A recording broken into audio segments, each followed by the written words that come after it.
morning, everybody. Wherever you are, however you may be listening, this is your Wednesday wrap-up. We got Herb in the house, people in the comments already. And how you doing today, man? Man, it's a beautiful morning. I am ready to tackle the world of sports, as only we can.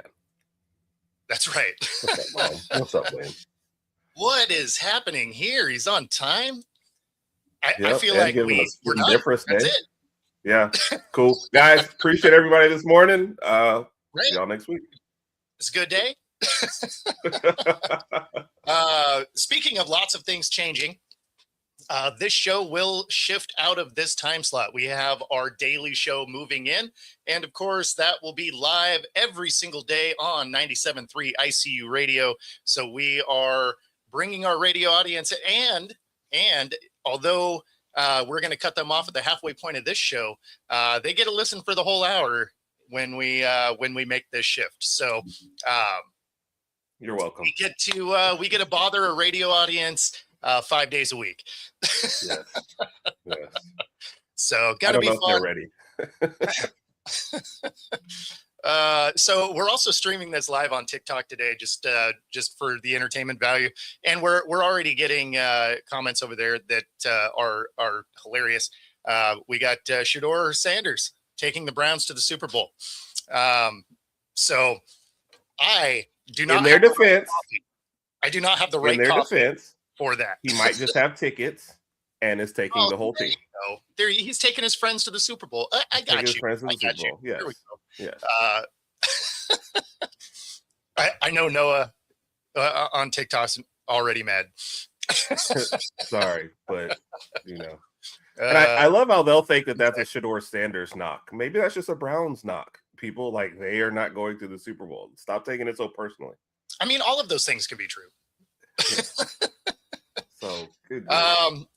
So the first big announcement that we want to hit for this morning is a huge move from ESPN promoting women's sports, and this is a massive step forward for women's sports in general.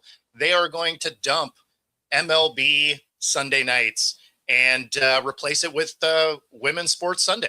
And now, is some of that because of how much Major League Baseball's ratings have fallen? The fact that 27 potentially has a lockout year anyway, doesn't really matter.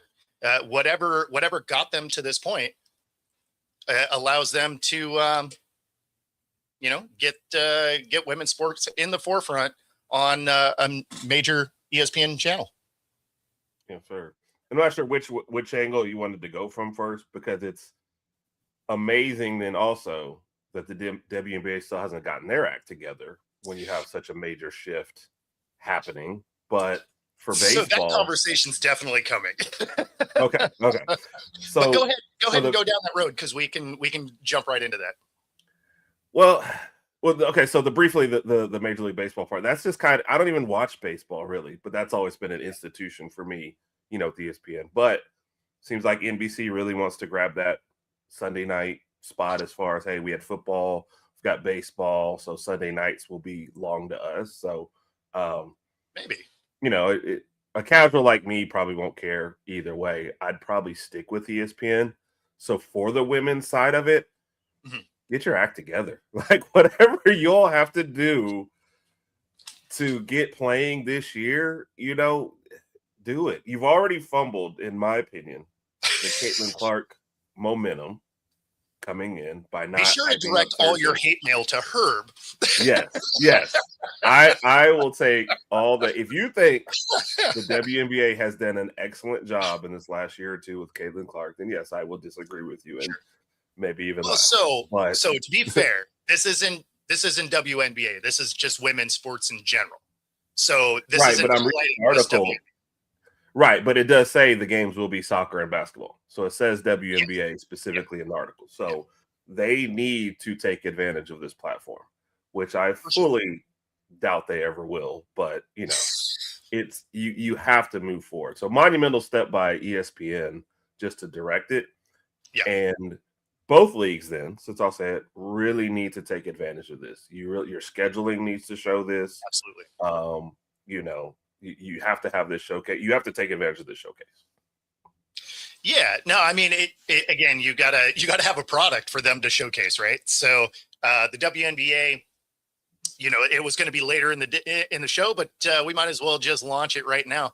They are still miles away from each other, and I don't even see a path forward. Like if everything came together tomorrow, they'd have a hard time starting on time because Right. they have, obviously they still have to sign all the free agents that are around, right? Because just about every veteran isn't under contract because of the CBA that was coming up. So you have them that have to get under contract. You have a supplemental draft because of the two teams that are coming into the league this year. And then you have the normal draft that is 2 weeks after the championship game for March Madness. So you got to somehow sign everybody, have the supplemental draft, and then the normal draft. And then 2 weeks later, you got to start this season. So I'm not exactly sure how they think they're going to get this done in 7 weeks, even if it all came together today. Yeah. No, they're definitely up against a time crunch. But you're also in a position where it's not, like in other leagues or like what the NBA did. Okay, we'll just start the season late during this lockout and start it on. Like you can't do that if you're the WNBA. You have to start as close to on time as possible. So, especially because their season's half as long. Yep. So they put themselves in a bad spot already, And I honestly, I think part of it was they thought Unrivaled would do a little bit better than it would do. They'd have a little more leverage. They kind of lost that. And it just seems like, I don't know, while everyone was out there playing, they just weren't making any progress. And now everybody's done playing. They're like, all right, now you guys are ready to sit down at the table together. Like, get it together. This is probably your best time to grab some momentum. The thing there is all the leverage is on the player's side. So, the WNBA, and I've said this before, I think they're just wildly overplaying their hand because they are losing their players to these startup leagues that are paying way more. Right. Right. I mean, you're talking about leagues that are playing for a third of the time that are paying double what the current salaries are in the WNBA. So, if you're the player and you're like, okay, sure, we can say we play in the WNBA. That's nice. But then, because anytime you can have that pro designation, that you want that. But at the same time, if you're like, okay, so I can make a couple $100,000 to play for 5 weeks, or I can make $100,000 to play for 4 months. Like the math doesn't math, right? So that's where I look at, all of the leverages to the player side because Project B and Unrivaled are doing well, right? Like people are watching it. Similar to the WNBA, you have to know where to see it, right? Like you have to go seek it out. But at the same time, like the viewer numbers have been good. So then if the WNBA doesn't launch for whatever reason, does that 11-year, $2.2 billion TV contract come into question? Because then if you're the director of those stations, are you looking at it as like, okay, this is a breach of contract. You don't have a product to put on the floor. Let me redirect this to the basketball that is being watched, that is being played, and if that's the case, all of a sudden you see these startup leagues grow a ton. So again, I think the WNBA is leaning way too much on the fact that they are the pro league and not looking at, we might lose all of our stars. Yes. Which is what was happening back when the WNBA first started. People were still going overseas and still going, like Russia was paying a lot. I remember Sue Bird and Dinah Taurasi getting paid $1 million to go over there, which dwarfed anything they were getting WNBA wise. And then you look so many years later, they're still in that same position and they're not learning anything from it. Make your concessions, get them back. Oh no, wow, Raj. Is it safe to say that Unrivaled is Unrivaled? I mean, we'll put it up, but man. That's my brother. But and by the way, Unrivaled, I know the ratings started off not what they wanted, but I think they did gain some momentum. But their one-on-one tournament was like heavily lauded by a lot of people, especially with the WNBA All-Star game not being necessarily what it wanted. So they did manage to put it there. I think if Caitlin Clark could join Unrivaled, then it would be pretty much over for the WNBA. I think they'd figure something else out. But yeah, I mean, that's where it's a little bit frustrating watching the WNBA doing what they're doing, because they were getting to the point where it was growing even without Caitlin Clark and Angel Reese and Paige on the floor, because they were all hurt. And the viewer numbers continued to rise. And so, yeah, they might have been the catalyst to get it going. But then the momentum was continuing to rise even without them really being around.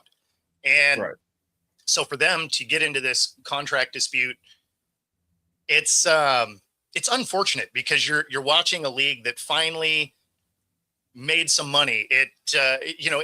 In fact, they made enough money that they triggered the revenue sharing for the first time. Right. Which, that's huge. That's a huge step forward. If this doesn't kick off on time, or for whatever reason this season doesn't happen, any momentum they've had over the last 3 years, gone. Yeah, for sure. For sure. One thing that helped with all that is, Caitlin Clark might have got you in the door. But the WNBA, one thing I will say with them is you can almost look at each team and there's at least one good personality on there. And that person's doing all the interviews and all the highlight reels and everything. And you're like, okay, yeah, I don't know the rest of the team, but I know Asia Wilson. You know what I mean? So things like that will keep you there. So, I mean, that's actually still even kind of true when you get into the press conferences. You usually get the same, like 3 or 4 people. Right.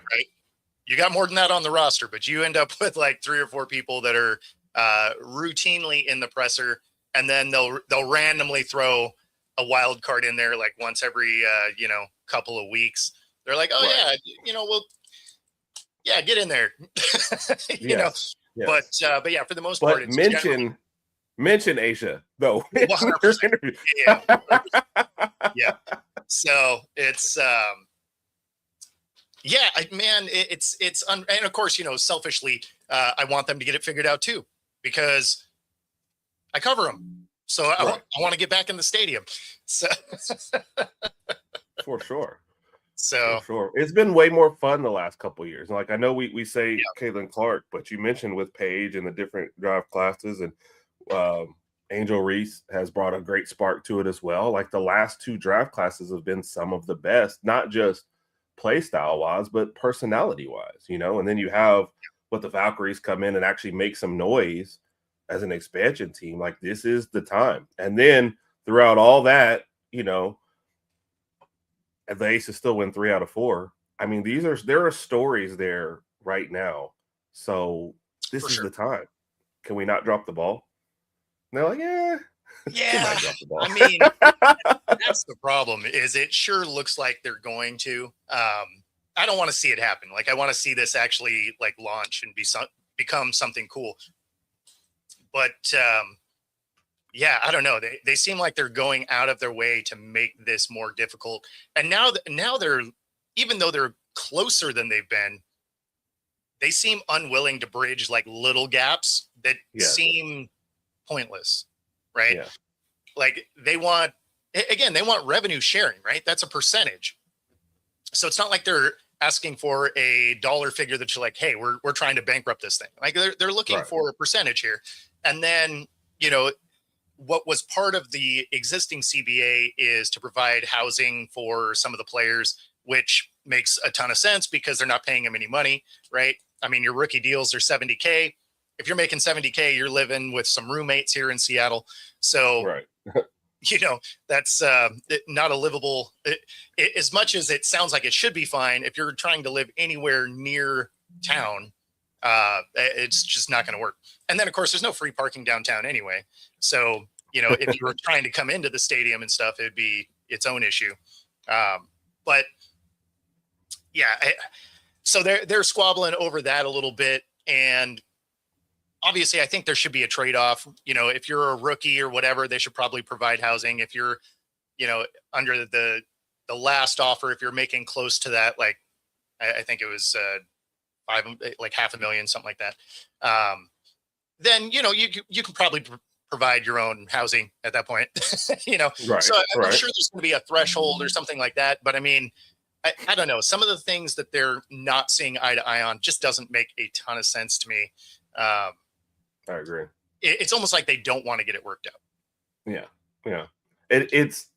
And you hate to say that some of this, it feels like almost personal, but some of them, it seems like they'd rather win.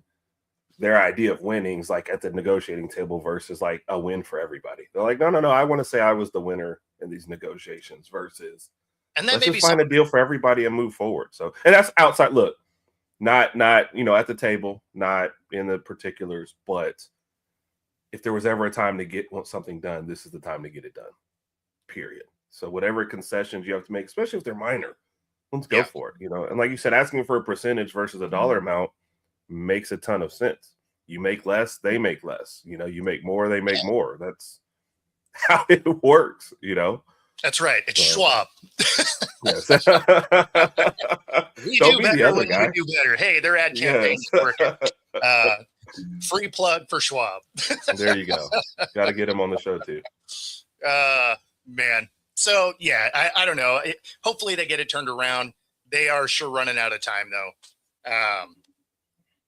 Yeah, it's too bad.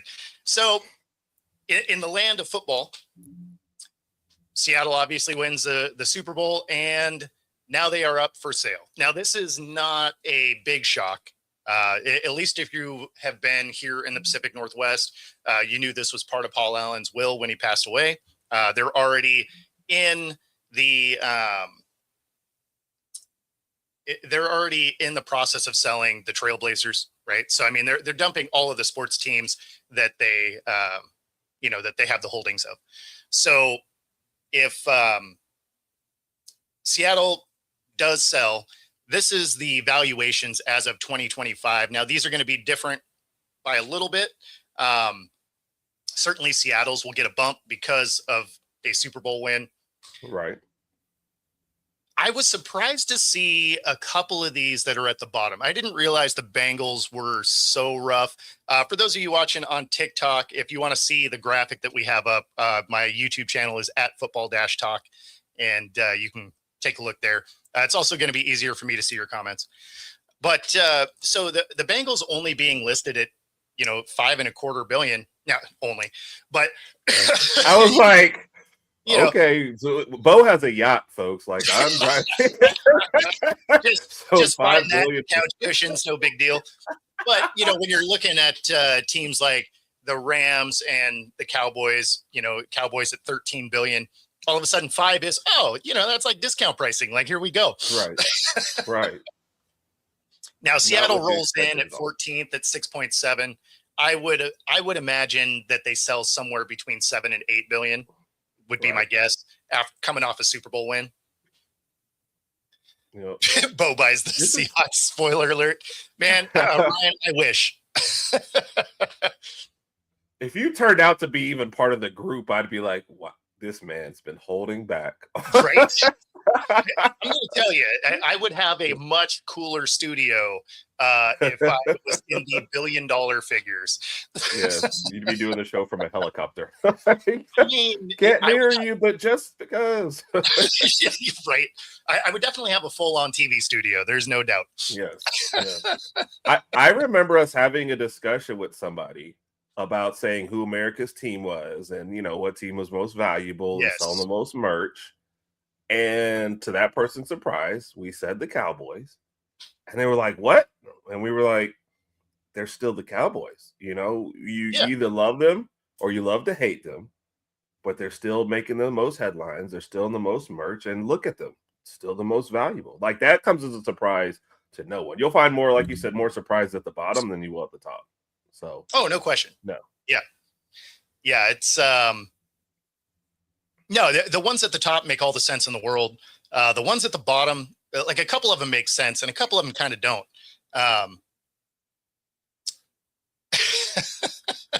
We got people spreading lies over here.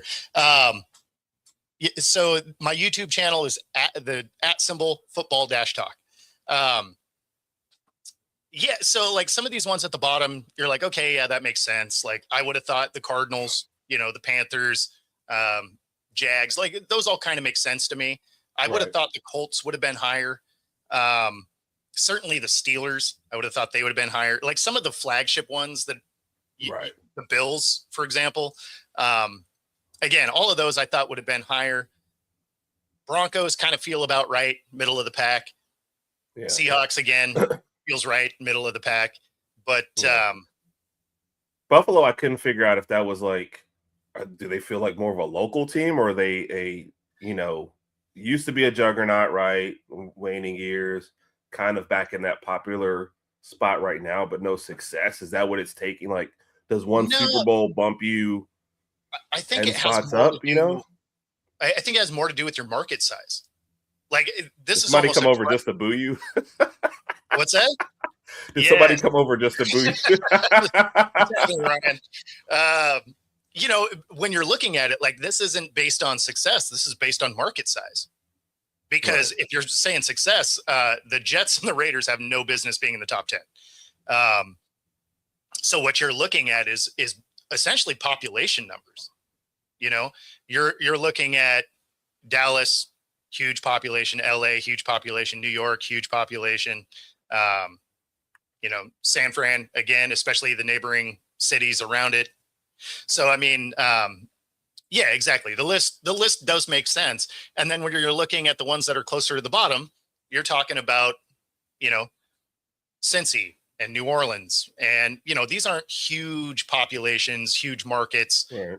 Um, Jacksonville, right? Like you're not Yeah. talking about an incredible amount of, People. space. Yeah. So I think that has more of the direct reflection than the success of the teams, because again, the Jets haven't won at all since Namath. So I mean, it's been a minute. Yeah. Could you imagine like going in to buy the Jets and you're like, bro, I need a discount. Like if I'm taking Right? like what are you they're not on the clearance rack? Like what's going on here? Exactly. You're like, here's some soggy chips and a pack of Big Red. I think we can get it done. Like, Yeah. Yeah. uh, The Chiefs one yeah, is funny because that was the argument that we had when somebody said who surpassed the Cowboys. They threw out the Chiefs, and we were like, no, nowhere close. And so we were dead on that part. and Jay, Green Bay is sitting at just over 6.5 billion. So they're in that 15th slot as of 2025. As of 2025, but the list is the list is interesting, but it definitely isn't based on success. Yeah. But And then, like you said, it's all about what somebody's willing to pay anyway, and if somebody's actually selling. So it's always interesting. true. Well, and I mean, in this case, because it's not necessarily a forced sale, but it was written into it anyway. Um, Right. is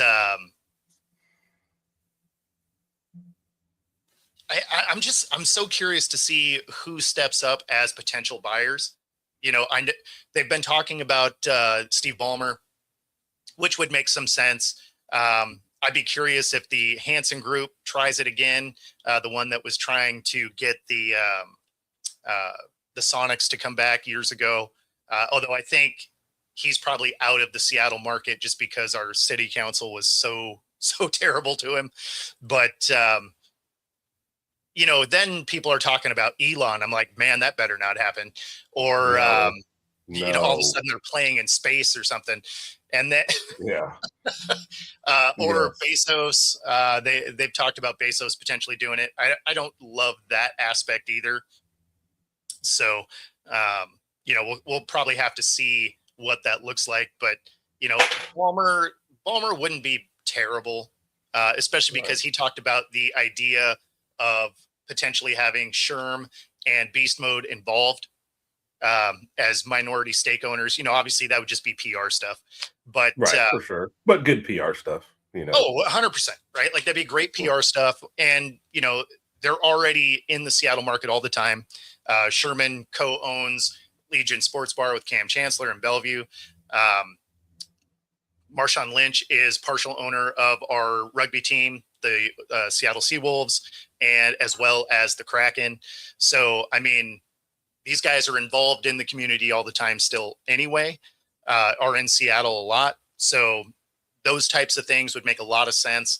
It would also get some of the focus away from Ballmer being Ballmer. For sure. For sure. Well, how much money do I have to put in to be part of one of these groups? I think you're still in the 10, 20 plus million. Like you're talking about teams in the $1 billion figures. Even a Crumb is in the I'm a little short of that. Yeah. I was hoping you'd say a little less. But that's fine. Yeah, I guess I won't be part of one of these groups. If the buy-in is 10 million, I'm about 11 million away. Yes. That's pretty accurate. And Jay, the owner of the Ducks. Yeah. So there are interesting avenues. We haven't heard anybody as a front runner yet. So I don't know. I'm curious to see how this comes together and how quickly it comes together. I mean, at the end of the day, $7-8 billion is a chunk of money. Yes. This is interesting how it will come together. And then right after a Super Bowl win. So that's exactly. That's always funny too as well. Well, this is our last one under the current ownership. Let's do the best we can for you but if you're the buyer, at least in this case, it's not going to be like the Broncos where they came into a bad situation, right? When they sold, they didn't have anything worked out, and then everybody they hired were terrible, and they, jettisoned all of it basically. In this case, you'd be buying a championship team that is retaining its head coach and its GM for the foreseeable future. So, you get a step into a stable franchise instead of where the Broncos was when the Waltons, bought that one. Right. Yep. No, you're right. Loads ahead of it. So, and like I said, drives the price up a little bit more because you're thinking, okay, we have a chance at some great success the very next year just don't mess anything up when you come in and you'll be good. Leave your shoes at the front door. Even if you are going to mess it up, you're probably not going to mess it up the first year because you're just assessed. Unless you walk in and like everybody's fired, like your first year, you're probably going to do okay because you're like, okay, we got to kind of figure out what it is we're doing. Everybody looks like they know what they're doing, so let's let them do their job. I mean, you almost have built-in success the first year. Then it's if you mess it up from there. A job I was at, we had one of the worst managers ever, and he finally got fired, and they brought in the next guy, and the first thing he did was just let us work. He said, when y'all need an override or something, come to me. Otherwise, I'm just stay out of y'all's way. And we went from being the worst store in the district to the best just because the person in charge said, you guys look like you know what you're doing, so I'm just going to let you do that. Just come to me when you absolutely need. I mean, that's how it's supposed to work. Owners are supposed to come in, and if things are working, you let them work. And when they don't, that's when you step in as the owner and be like, okay, we got to make some changes because we're falling off. You should be doing stuff like that. It shouldn't be the Jerry Jones to Dallas thing where the show has to be on me. And, whether we're winning or not, as long as I'm in front of the camera, it's good. Like, it's not a successful way to run a franchise. They've won a lot of games, but not a lot of championships in the last 30 years. So as long as owners kind of stay away from that aspect, and, when you look at the Patriots, right?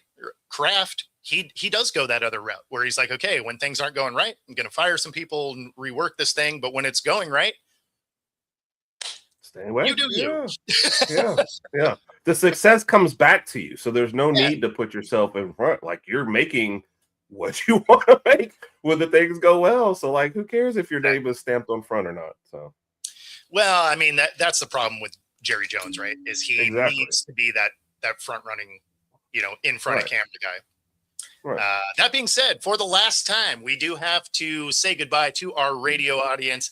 If you are listening on 97.3 ICU Radio, we will get you back to some smooth jazz headed your way. Otherwise, stick around for the second half of the show here on YouTube or incidentally on TikTok today at Football-Talk. All right. So more football news. Kyle Pitts gets the franchise tag for Atlanta, and he actually had a better season than I thought he did. Atlanta wildly underperformed. So not to take anything away from Kyle Pitts, right? Like the guy is awesome, but somehow even on that team, he was a second team All Pro this year with just under 1,000 yards receiving as a tight end. I was actually a little surprised to see that. Yeah. Just because of the only reason why it wasn't is because of some fantasy implications at times, and London was hurt, a bunch, and he stepped up in those games, and he was a good little safety valve. So I ended up, plus where I'm at, I end up seeing a little bit more of the Falcons than any human reasonably should. So I watched a little bit more of them. I always wanted to tell you he's a couple drops away from breaking 1,000 easily. I remember a couple games of watching that. But he only had 88 catches, so it's not like he had. It wasn't like tons of targets. I would almost say if you look at the second half of his season, I believe that was the better. Like I said, once London was banged up a little bit more and they started feeding him a little bit more, he had some nice little breakout games in the second half of the season. But he's also a guy taken with the 4th pick, and then all of a sudden in a contract year and franchise that year, it's like, this will be my best season, just to show you just enough of that promise where maybe I can get paid. And then we'll just see how the next couple of years go again. But was extremely talented, coming out of Florida, right? So, no question. Kind of expected from him. Yeah. I mean, I'm just so used to seeing him on like the draft bust board. Right. Oh, rightly so. Rightly so. Not for the NFL, but for your fantasy, right? Yes. The fantasy draft bust board is where he lives a lot. And so I was surprised to see that he had, almost 1,000 yards. He did only have 5 touchdowns. So, I mean, but at the same time, Atlanta didn't score a lot. Right. So, I didn't look at what the percentage was, but it was probably still a high percentage of the touchdowns that they actually got. Yeah. And I'm looking. Yeah, it seemed like, I don't know, the games were really, really up and down, 59, 37, 39 yards. Only 1 touchdown came in his first, 8 games? Yeah. First 9 games, 1 touchdown. So, I'm sorry, never mind. There was 3 against Tampa Bay. So there goes 3 of 5. He just, he's all right, as long as I'm piling up here, but only 1 game above 100 yards. So it was still not even what I remember. I guess it's the last 4 or 5 games it seemed like it was decent, but something we've said, Atlanta has invested a lot on the offensive side of the ball, draft capital wise, for their offense to be as inconsistent as it is. And then, Pitt's inconsistency probably plays into that too as well. Yeah.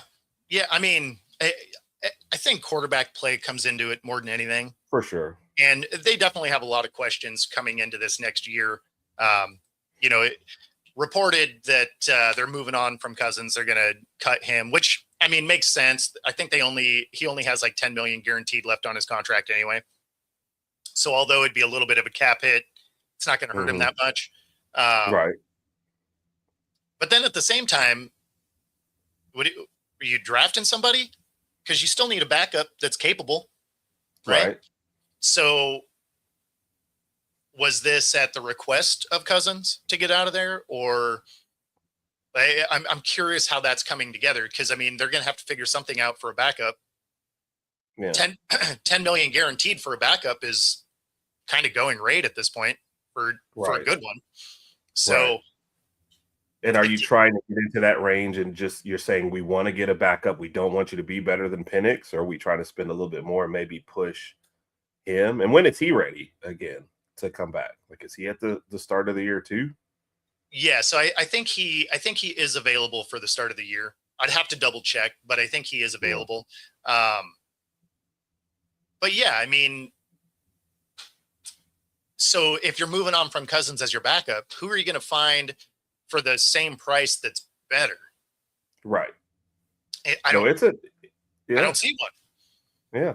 But you use a And first round pick on Penix, so you can't, like you say, you can't really draft another guy this soon. You're not, or not early. So, and then do you want a rookie backing up a guy who, well, let's just be honest, I love Penix, but injury prone, all through yeah, college and then already in the pros. So, like, what are you, and like, and then it kind of goes back to you've put all this into your offense yep, and now you have no engine. So cars just sitting on the side of the road, just like, hey, exactly.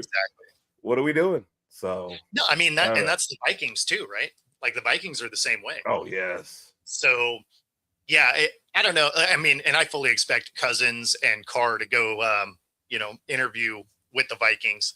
Um, that's a team that the roster is good enough to go win some games. for sure. Obviously Darnold had a great year there. I think Atlanta's very similar in that way. Like if you get competent quarterback play, I don't know. Like there's no reason not to win that division. Yes, and Like that's that where my division, arguments always start. yeah, like that division is not the hardest division to win.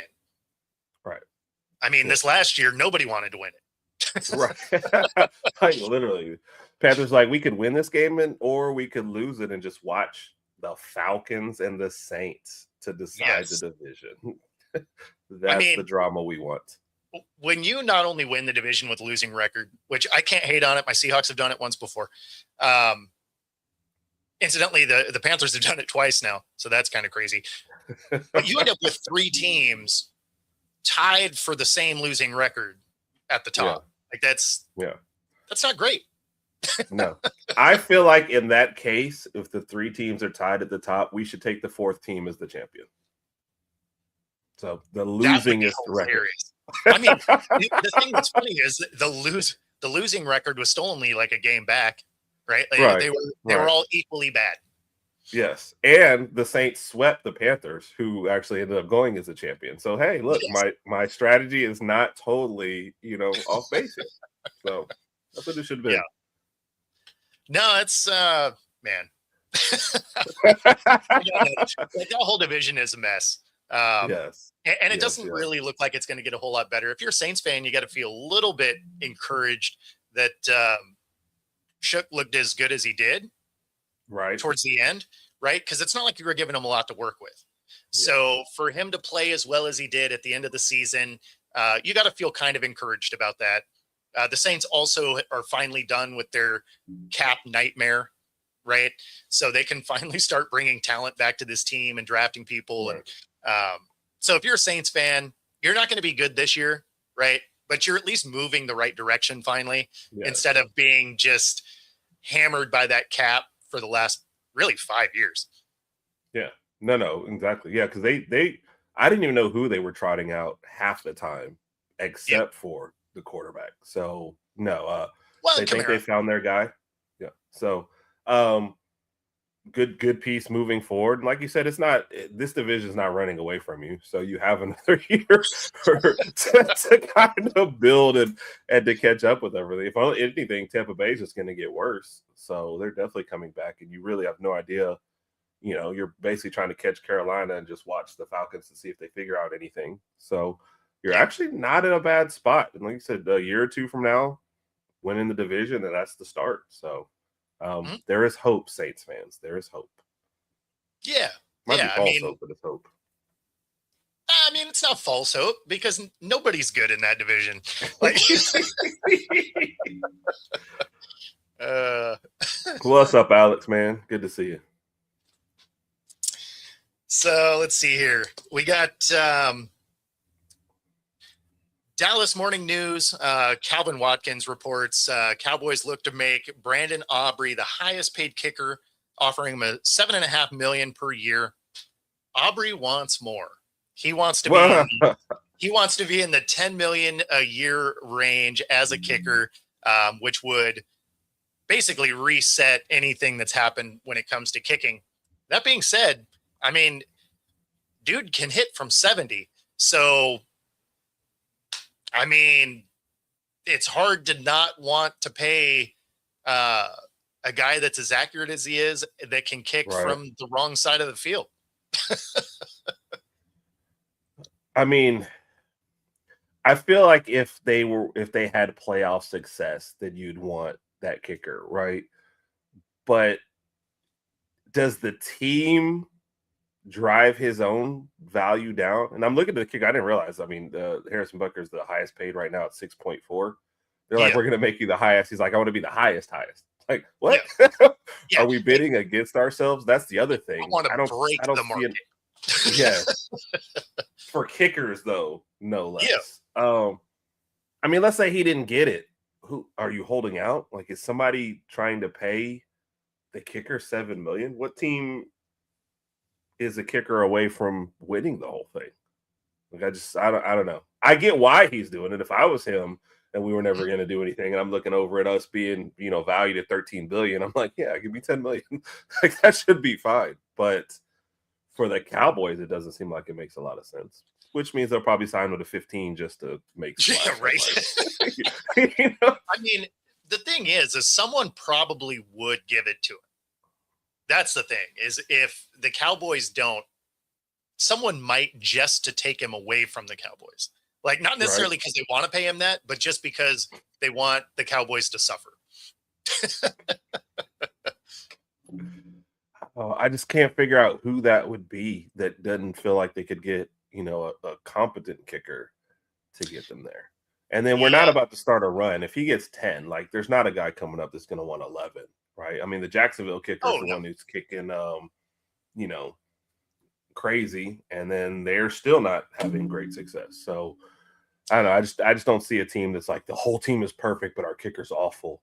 Let's go get a $10 million kicker. So no, like I'm with you.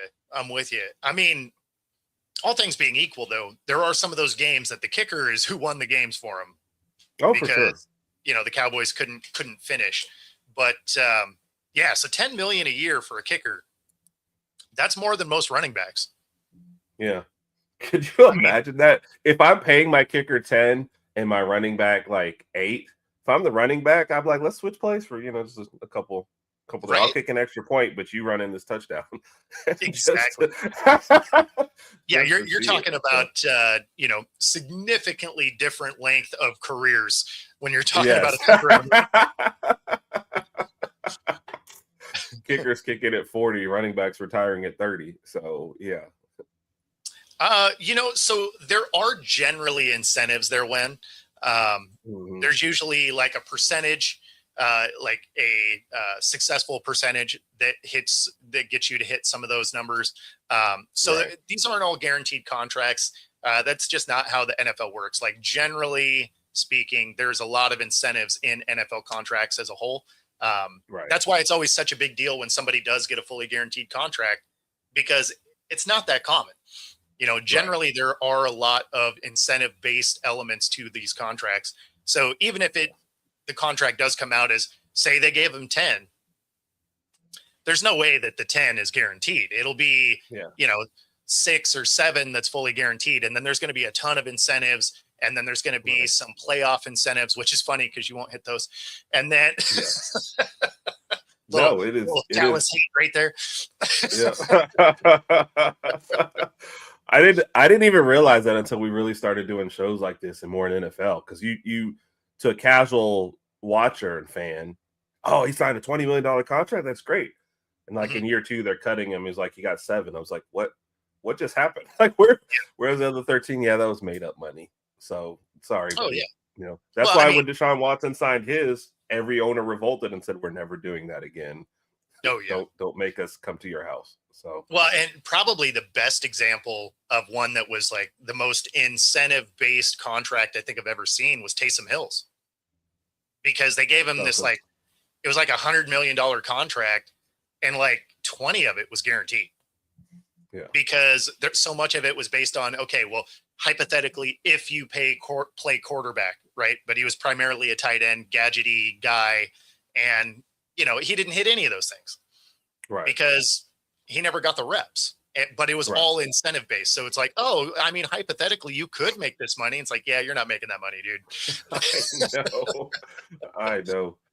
Not to switch, but I was reading this about NBA contracts. Whenever you have incentives in there, even that you're not going to hit, like for trade purposes and salary purposes, those incentives count against you, like when you're making the trades, even if the Oh, yeah. incentive is like something impossible to hit. So Well, I it's was like, because that's it's interesting. potential salary cap Right. issues, right? So Yeah. you have to take it into account. Now, in basketball, it matters a little bit less because they have a fungible cap. They're just like, oh, we'll just pay luxury tax.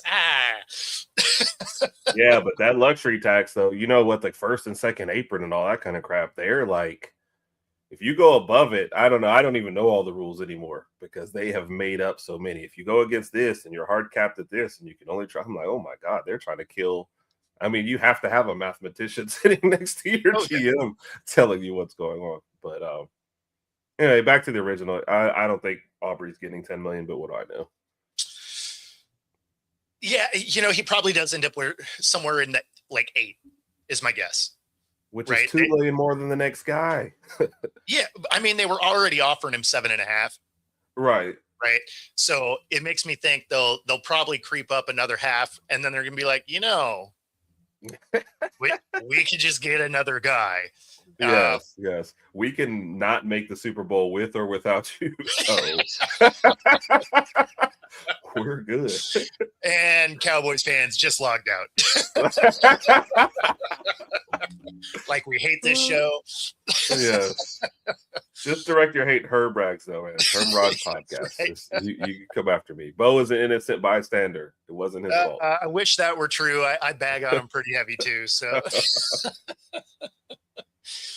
but yeah. So I mean, as it sits for the NFL, that's about all of the pending news when it comes to that. But since we dipped into the NBA, we do got to talk about the fact that their All-Star game also isn't great. It was better, Yes. right? Like, it was better than that 400-point zero defense, just horrible game Exhibition, that was kind a of, year yes. ago. But this one, it was the 3 teams in a round robin kind of thing. The world versus 2 U.S. teams, so that seemed a little bit stacked for some reason. And then right. And then the 2 U.S. teams ended in the finals, and there were people like, "Oh, really?" Yeah, right. Shocker! It's crazy. There's a shocker. Yeah. And what Kyrie went off in that second game, and then couldn't buy a shot, or Kawhi, couldn't buy a shot in the third, which was funny. Yeah, I mean, there's a lot of the All-Star games we wish would go back to the way they were when they were good. I mean, certainly would say that about the NFL's Pro Bowl. Like, that was awful. I mean, it's become something that's unwatchable. Yeah. The only problem with that, Rod, is you just can't get them to care when it was the East versus West. That was the biggest problem. Even then, like we mentioned it, a lot of these guys started off not caring, and then it had to be Wemby who kind of said, "I care." And everybody else was like, I'm not getting embarrassed by this dude. So exactly. He cares. I care. Plus, I think keeping the team smaller and not, there was the top end all-stars, right? But then there are guys like Scotty Barnes, who most people don't know, who are like, well, I can maybe make a little name for myself. I'm going to play hard out here. And, the De'Aaron Foxes of the world. And then, like I said, like Kawhi coming back and realizing, look, it's going to be intense, like 5 or 6 minutes. I'm going to give it my all, because then I'm good. But it actually just felt like it meant something with the lesser time. I think when those guys are playing these longer games, and playing all the quarters or whatever, half of them were like, I'll wait to the fourth. If we're close, I'll play a little. If not, who cares?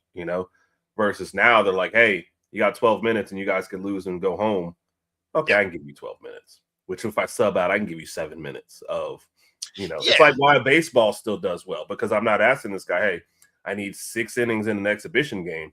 We're like, hey, I need 1 or 2 innings from you.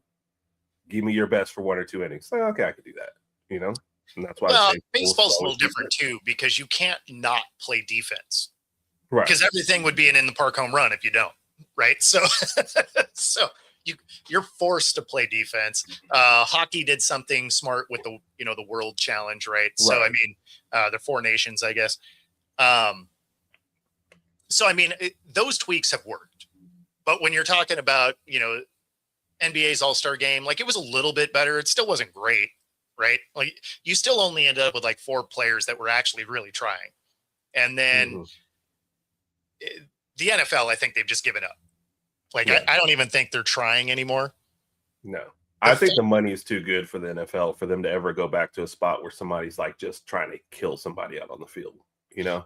Well, that's the thing, is you just don't make enough for the game, right? Right. If you so when you think back when they were still playing in Hawaii and it was after the Super Bowl, you got 50 grand for winning, 25 for losing, but your player contracts were only like a couple $100,000 a year, right? Like they were, Right. Your top elite guys might have got like $500,000 for the season. Well, all of a sudden, 50 grand matters. Yes. And a trip to Now Hawaii. when you're looking at 90,000 to win, and these guys are making 10 to $40 million a year. Right. Like that, it doesn't make sense. Like I get why, you may not want to do it when it was still in Hawaii. And it was truly all of your all-stars because everybody in the Super Bowl also got to play. And you got a cool location. It was truly all of the best players. And now it's like, yeah, okay, we have guys opting out and none of the Super Bowl guys can be there. So you're getting the Tyler Huntleys and Shedeur Sanders and, the losing records and stats that aren't good that are getting into the Pro Bowl. Mm-hmm. And if you're telling me, hey, it's not going to be the best of the best, we're hiding the game on a Tuesday, you're actually going to lose money to be there. We're going to send you to Santa Clara. And he's like, yeah, I think I'm straight.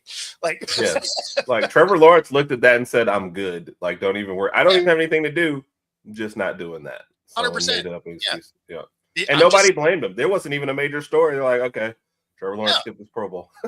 Yeah. Can't blame him. He's like, no, thanks. I would rather sit back and watch a DVD of MacGyver. Yes. Said I am good to go. So, I don't blame him. It's as much laughter as we give the NBA in-season tournament.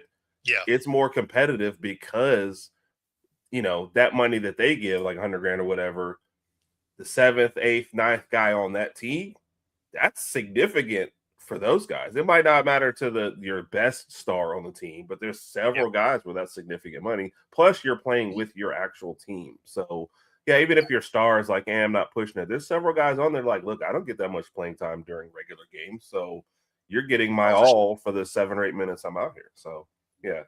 All-Star game was a little better, but it's just never going to go back to those days where guys like really, really cared. The money is for sure. In a lot and of course, sports. I mean, we're also talking about, things that were fun about the All-Star game that were incredibly lacking too, is the dunk contest was probably the worst thing that I've seen. Oh my gosh. I mean, the opening dunk was just like a run up normal dunk. Like dunk. Yeah. Like we're not even trying to make it cool anymore. Yeah. Like you don't have people jumping over cars or people, or I mean, it's just like, oh, let me just kind of run up and dunk this ball. It's like, oh man, that's rough. Yeah. You're also in. I know Matt McClung won the last couple of years, and that wasn't a name, but you're also not even getting any names in it. So like casual people are, not really wanting to tune in because like I don't even know who these people are. Then when you tune in, you're getting disappointed. So it's just. And then by the way, having it in the middle of the afternoon on Saturday didn't work either. I totally missed the 3-point contest because it's just so much wrong with All-Star Weekend. Are some of these things worth fixing? I guess is the real question. I mean, you want it fixed, right? Like you don't want the All-Star games to go away. I mean, but if they're going to stay the way they are, they have to. Yeah. But realized I forgot to do something here. Oh. Hey, it's early on the West Coast. Yeah, it's almost 9 here, so it's like, I don't know, 2:45 a.m. for you or something. I don't know time. It's not quite that bad, but before we get out of here, we do have another piece of news that LaMelo Ball gets in a car wreck, not even kind of close to his side of the road, and I think it was the dismissive attitude that you got to be a little bit, I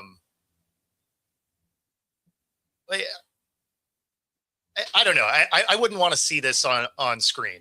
But here, how were you kind of made aware that the other person in the accident was also okay? I know she did suffer some injuries. Oh no, I seen her get straight out the car. Can you put into words the last 24 hours with you? How it's been emotional for you to have to deal with that and then come here and play a game tonight on top of that? I'm just alive, blessed for him. So God is great, like I said. LaMelo, you did.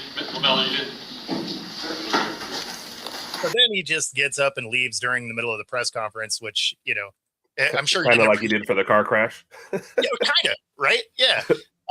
He leaves and jumps in a car. But I mean, when you're watching this, like, he's not even close to his side of the road. No. And of course, if you're watching on TikTok, if you swap over to @football-talk on YouTube, you'll be able to see this clip with us. But I mean, absolutely just plows the front of this car on the wrong side of the road. It's crazy. Yes. So, How about I see her get straight out the car? What? I mean, she did. She actually did pop right out the car. No, but I'm saying, like, that's your whole answer. Like, she was fine. She got out the car. Yeah, like, it's cool. She could still walk. It's all yeah. good. So I was like that attitude, and then he's shocked that people are asking about it. I mean, come on, man. You're a high profile athlete doing something really stupid. I mean, you drove over the front of her car. Like that. Yes. That's gonna come up. Yes. Oh, I mean, and you hit with enough force to rip the tire off your car. Like, I mean, yes. Yeah, she popped out the car. I don't know how somebody getting out of the car makes you think they didn't get hurt by you crushing the front of their car. Right. Yeah, a lot of adrenaline probably popped her up, and then in a minute, I guarantee you, in a week, there's going to be a lot more injuries, buddy. So you'll find out the hard way. No question. But that being said, that does get us to the top of the show. If you've been watching along, be sure to like and subscribe. Appreciate all of that. And of course, if you're watching on my channel, stay tuned. We got Coast to Coast coming up next. This is the last Wednesday wrap up for this particular layout. It will move to later in the day. And in this time slot, Coast to Coast will be coming. And next Wednesday, we have a professional MMA fighter from the UFC, Jonathan Haynes. He's going to be joining us right here on what will be Coast to Coast. All right. Other than that, we're going to get out of here. We'll see y'all next. Coming up next.